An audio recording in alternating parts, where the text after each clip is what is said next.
আসসালামু আলাইকুম সবাইকে। আজকের এই নতুন টেক ভিডিওতে আপনাদের সবাইকে স্বাগতম। আজকের এই নতুন টেক ভিডিওতে আমি আপনাদেরকে দেখাবো মোবাইলের মধ্যে সবচেয়ে বেস্ট স্ক্রিন রেকর্ডিং অ্যাপস কোনটা। স্ক্রিন রেকর্ডারের অনেকগুলো সফটওয়্যার আছে প্লে স্টোরে। তো আমি যে সফটওয়্যারটি ইউজ করি সেটার নাম হচ্ছে এক্স রেকর্ডার। এইটাই এই সফটওয়্যারটা তুমি প্লে স্টোরে গেলে পাবা। এরপরে তোমাদের কি করতে হবে, আমি যে অপশানটা ইউজ করি সেটা হচ্ছে এখানে পাশে আরেকটা আছে এইটা। তোমরা এটা এইভাবে মানে বার ধরে যে কোনো জায়গায় অ্যাড করতে পারবা। তো আমি এখানে নিচে অ্যাড করছি আমার সুবিধার জন্য। আমি তোমাদেরকে দেখাই, এখানে ক্যান্সেল দিতে হবে। এরপরে তোমাদেরকে এক্স রেকর্ডার অপশানটা সফটওয়্যারে ঢুকতে হবে। সফটওয়্যারে ঢুকে এখানে এভাবে ইন্টারফেসটা দেখতে পারবা। এখানে সবার কর্নারে আমি এ পাশে নিয়ে যাই বার ধরে উপরে। তো এখানে তুমি একটা অপশান পাবা, এখানে সেটিং নামে একটা অপশান আছে।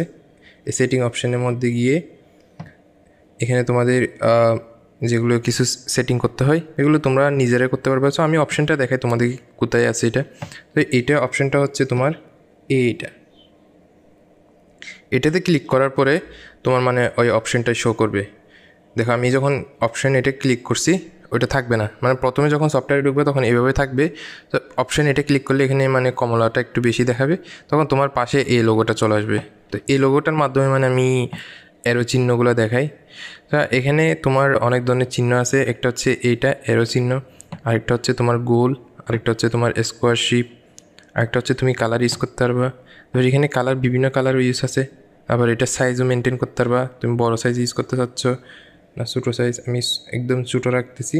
এবার এখানে কর্নারে একটা ব্যাক স্পেস আছে, ব্যাক স্পেস দিয়ে তুমি এটা ব্যাকও করতে পারবা।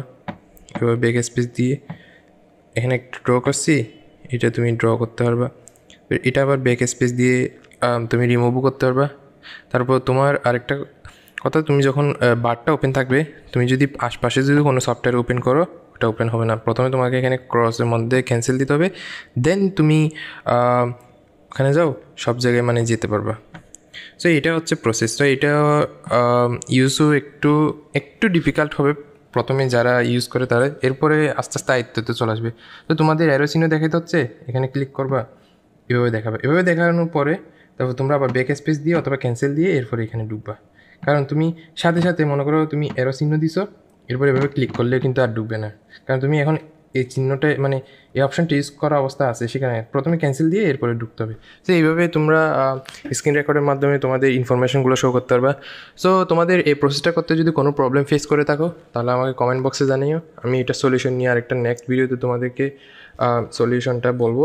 সো আজকে এতটুকুই, দেখা হবে আরেকটা নতুন ভিডিওতে। আল্লাহ হাফেজ।